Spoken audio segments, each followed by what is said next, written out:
There is something silently painful in realizing that even after so many breakups, new promises, and fresh beginnings, the storyline always seems the same. The face changes, the name changes, the story changes, but the feeling left behind is far too familiar, as if time itself were moving in circles. Carl Jung said that what we resist persists, and that the unconscious repeats what consciousness has not yet understood. Perhaps that is why love so often becomes a mirror. Not a mirror that shows the other, but one that reveals in silence all that we still cannot see within ourselves. There are people who enter our lives with the sweetness of destiny, but there are also those who arrive as teachers, disguised as chaos. And that is where the true crossing begins, realizing that we are not just choosing the other person, we are, unconsciously, choosing the same wound that is still asking to be seen. How many times have you found yourself saying, "Why do I always attract the same type of person?" Perhaps it isn't attraction, perhaps it is repetition, the natural movement of the psyche trying to heal itself through relationships. Love, then, ceases to be merely an encounter. It becomes a laboratory, a ritual, an alchemical mirror. If this theme touches something within you, take a breath, subscribe to the Inner Sanctuary channel, and stay with me until the end. Together, we will walk through the invisible layers of affection, discovering who within us chooses for us, understanding the role of the shadow in relationships, and above all, learning how to transform unconscious patterns into consciousness. Because as long as the unconscious loves on your behalf, love will be fate. But when consciousness begins to love, love becomes the path. Chapter 1. The invisible pattern that chooses for you. Before love even begins, the unconscious has already chosen. Long before the first glance, the first conversation, or the feeling of inexplicable chemistry, there is an invisible field that recognizes something in the other, not as they are, but as we once were. And it is this silent recognition that decides almost everything. Jung called this an autonomous complex, fragments of the psyche trapped in unresolved emotional experiences, usually from childhood. These fragments do not disappear. They remain alive, working backstage. They become the secret scriptwriters of our love life, pushing us, without our awareness, toward familiar, even painful scenarios. That is why you can meet someone new and suddenly feel that your heart remembers. It is not the memory of the person. It is the memory of the pain. The unconscious recognizes an old pattern and draws near, as if saying, "Maybe this time I can heal what was left unfinished." But without awareness, the cycle begins again.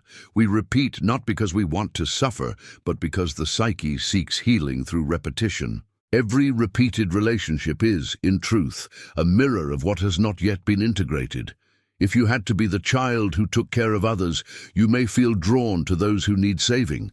If you were rejected, you may always try to prove your worth to those who cannot see it. If you learn to love out of fear of abandonment, you may confuse love with survival. None of this is weakness. It is the unconscious trying to complete the story that the ego interrupted. And until that story is seen, it will continue to write itself. The invisible pattern is the author of our repetitions. It is not an enemy, it is a messenger. Behind the seemingly irrational choice, there is always a symbolic intention to reconcile opposites, to heal duality, to unite what has been split. Jung said that the unconscious is teleological. It has purpose, even in error. Every repetition in love, no matter how painful, is a call to awareness, a reminder that there is something within us still needing to be recognized and loved. And it is right here that transformation begins, when we stop asking, "Why is this happening to me?" and start asking, "What in me is trying to reveal itself through this?" The energy shifts. The victim gives way to the observer, and love ceases to be a trap and becomes an illuminated mirror. At its core, what we call destiny is simply unconscious choices repeated with mastery. And healing begins when we stop searching for the ideal partner and start getting to know the pattern that chooses for us. Chapter 2. The Law of Projection in Relationships. Jung said that the meeting of two personalities is like the contact of two chemical substances. If there is any reaction, both are transformed. But before that transformation takes place, something even more subtle occurs: projection. It is the moment when the unconscious paints the other with the colors of our own shadows and ideals. When we fall in love, we rarely see the other as they truly are. We see the reflection of everything we have not yet recognized within ourselves.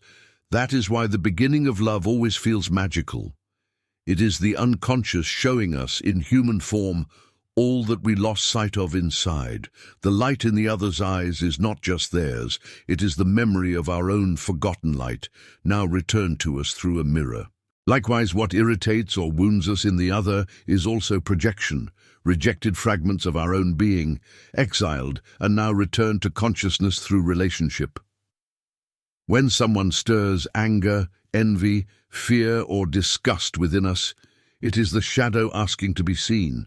The other, without knowing it, becomes a psychic messenger, acting out the theater of what we have not yet accepted in ourselves. Jung called this the meeting of shadows. Romantic love becomes a portal to self-knowledge, but only if we are willing to look at what the mirror reveals. If we resist, projection becomes a prison. We want the other to match the character we created and suffer when they do not. If we embrace it, projection becomes a path, a gradual removal of the illusory images until only the real person remains, both in them and in us. That is why many relationships end when projection dissolves, not because love ended, but because the mirror fulfilled its function. The psyche no longer needs that reflection to continue the process of individuation.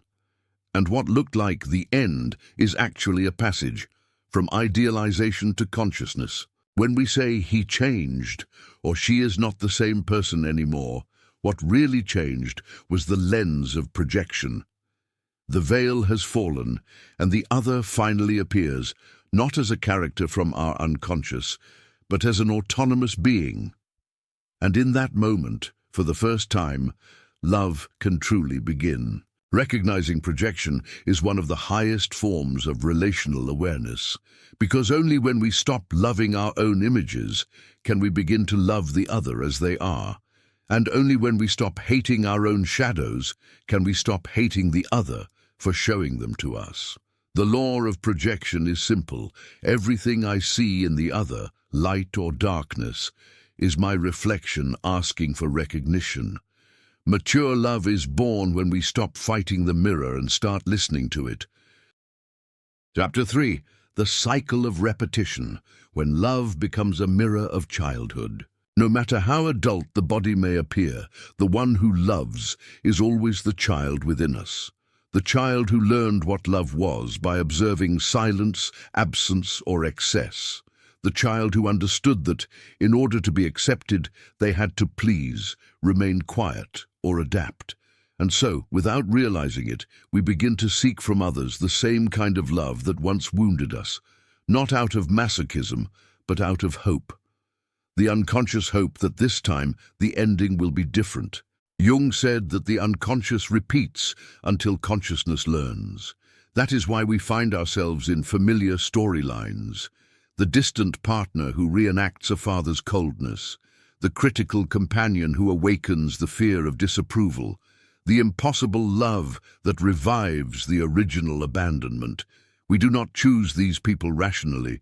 We are drawn to them the way the tide is drawn to the moon, an invisible, inevitable, ancient pull. In the psyche, repetition is an attempt at healing.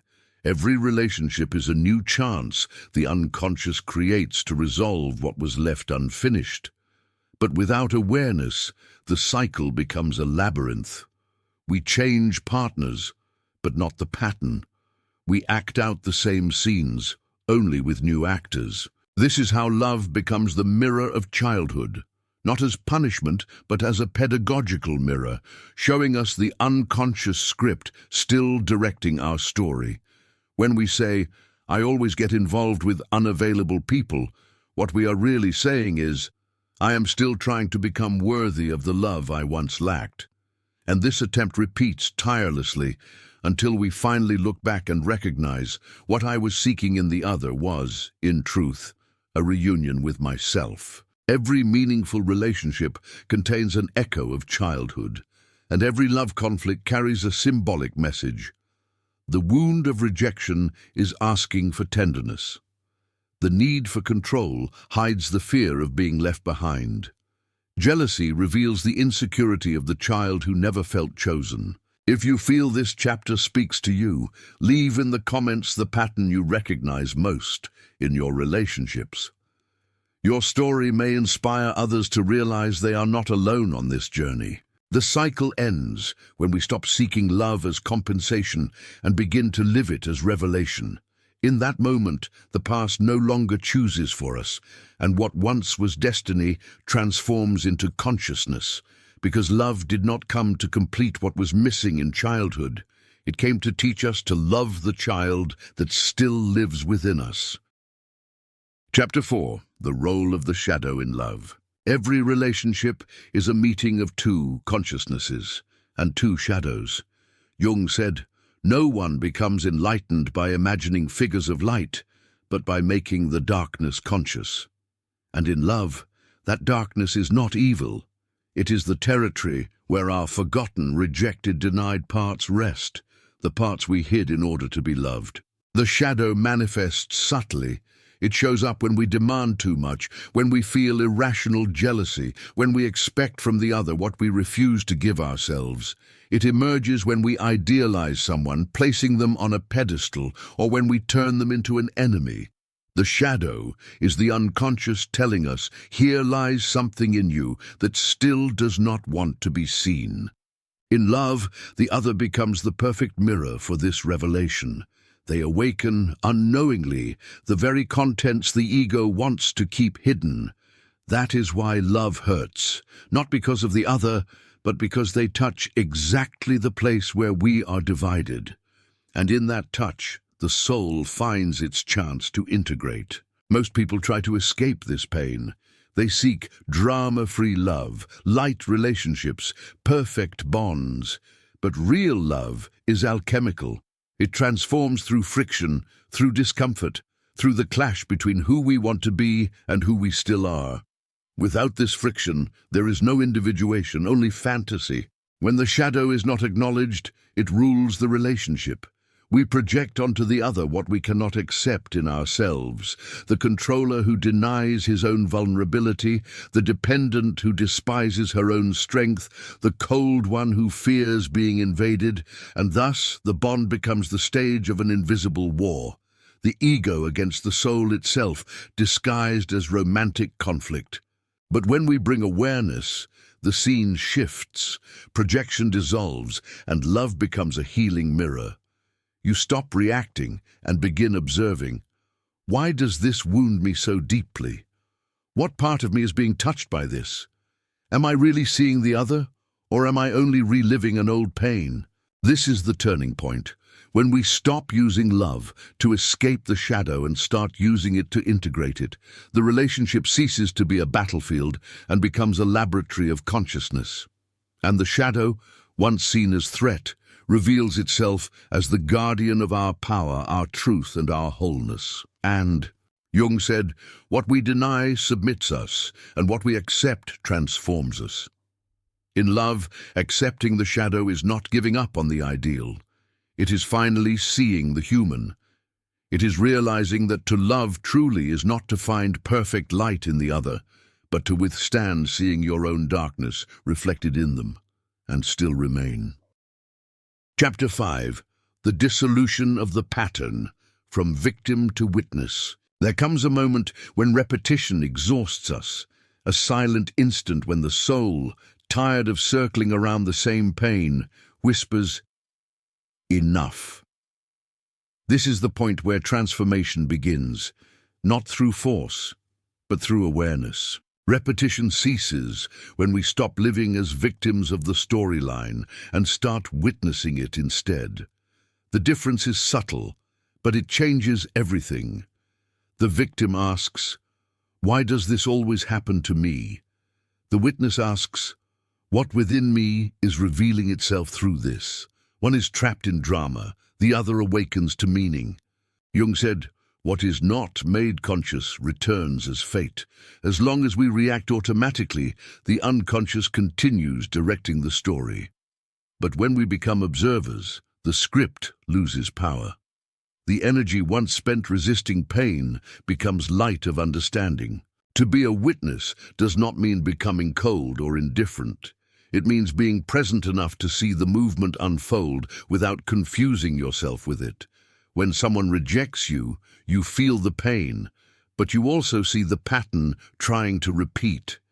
When the fear of abandonment rises, you do not fight it. You listen to it as you would listen to a frightened child. And in that listening, the unconscious begins to dissolve. Awareness does not change the past, but it changes the way the past acts within us. Each time we recognize a pattern as it happens, we untie an old knot. Love then ceases to be prison and becomes a healing mirror. The urge to control yields to trust. The desperation to be loved gives way to presence. The bond ceases to be a quest for security and becomes an exchange of clarity. This is where true spiritual power is born, not the power to change the other, but the power to see yourself clearly. Because, as Jung said, we are not healed by imagining figures of light, but by making the darkness conscious. The pattern dissolves, not when we avoid it, but when we recognize it as part of our wholeness. Anger, dependency, fear, jealousy, all of it is energy asking for integration. And when the witness awakens, it gazes upon these forces with reverence. To be a witness is to step out of the role of the character and remember that we are also the author. It is to watch the film of our own life without forgetting that we are also in the audience. It is to feel the pain but not become the pain. It is to love the other without losing the axis of love for oneself. At this point, repetition loses its meaning. The unconscious has fulfilled its role, calling consciousness back home. And what once seemed punishment now reveals itself as initiation. The witness does not fight the mirror. They walk through it. Chapter 6. Conscious Love, when the bond ceases to be repetition and becomes revelation. When awareness awakens within a relationship, something sacred happens. Suddenly, the other ceases to be a mirror of wounds and becomes a mirror of possibilities. Love ceases to be a battleground between unconscious forces and transforms into a space of mutual revelation. There is no longer a need to win, prove, convince, or heal the other, only to understand. Conscious love is not perfect love. It is the love that knows both are in process and that the relationship is part of the individuation journey. Every gesture, every conflict, every silence takes on symbolic meaning. Where there is anger, there is a part asking for voice. Where there is distance, there is something within asking for reconnection. And where there is tenderness, there is a glimpse of the self, wholeness recognizing itself through the bond.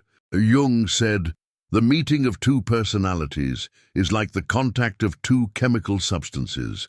If there is any reaction, both are transformed." Conscious love is exactly that, an alchemical process. Two souls that by coming together dissolve illusions and awaken truths. It is no longer about seeking security in the other, but about allowing the other to reveal where we are not yet secure within ourselves. In this state, vulnerability ceases to be threat and becomes bridge. Conflict ceases to be fear and becomes mirror. Difference ceases to be obstacle and becomes learning. It is a love that looks at the other and says, "I don't need you to be perfect, only to be true." Conscious love is the field where the ego learns to bow before the self. It recognizes that every person we love is a new face of the psyche being revealed. To love someone, in this sense, is to continue the process of individuation, to continue being born to oneself. And the most beautiful part is that at this stage, the bond ceases to be prison and becomes choice.